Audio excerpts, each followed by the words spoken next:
Hello guys, today I've got a workout for your legs, your shoulders, your core, and your abdominals.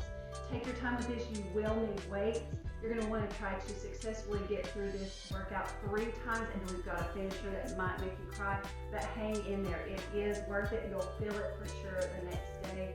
It is transformation. So let's get started. Work hard, let me know what you think. We're starting off strong with the elevated curtsy lunge.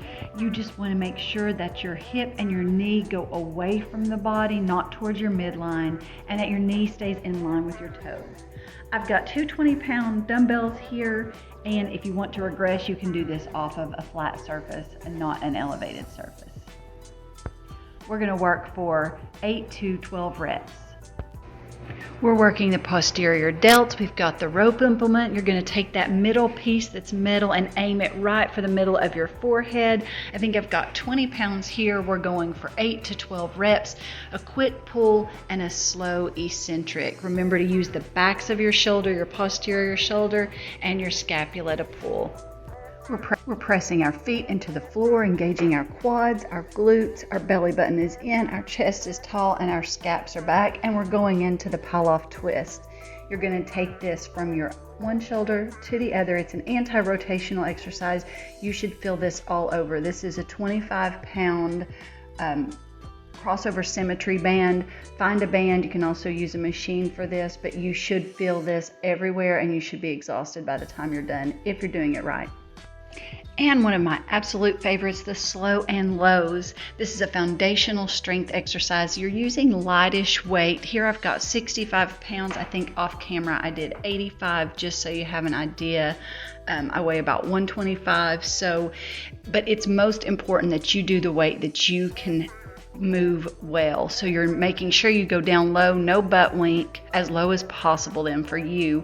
And you're engaging, you're thinking of outside of your feet, your quads, your calves, your hamstrings, and your glutes. Your chest stays up, and you're just taking this slow. I think it was an 8-second count down and an 8-second count up. 4 exhausted me. Try to work towards 8. Our next exercise is the overhead shoulder press.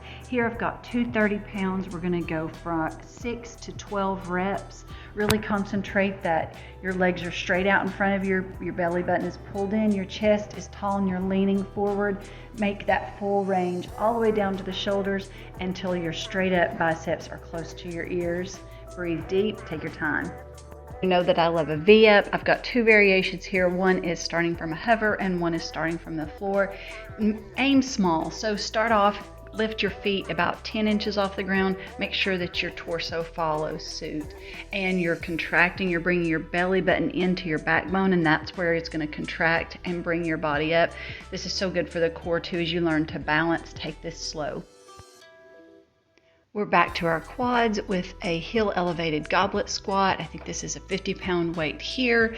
My shoes are elevated. If you don't have shoes with a heel, then just get some plates, stick them under your heels. We're going for 8 to 12 reps. We're hitting the posterior shoulder again, protecting our shoulders, getting strong with a posterior shoulder pull variation with the rings. And you're just going to set these rings to where it's difficult. You want to be able to do at least 6 to 8 reps with the rings, so it will be easier the more upright you are, and harder the lower you are to horizontal on the floor. You've made it this far. Now we're going to reward ourselves with a burnout of jump squats with a 10-pound weight. These are going to kill. You can cry through it if you need to, but you will make it through. 20 reps.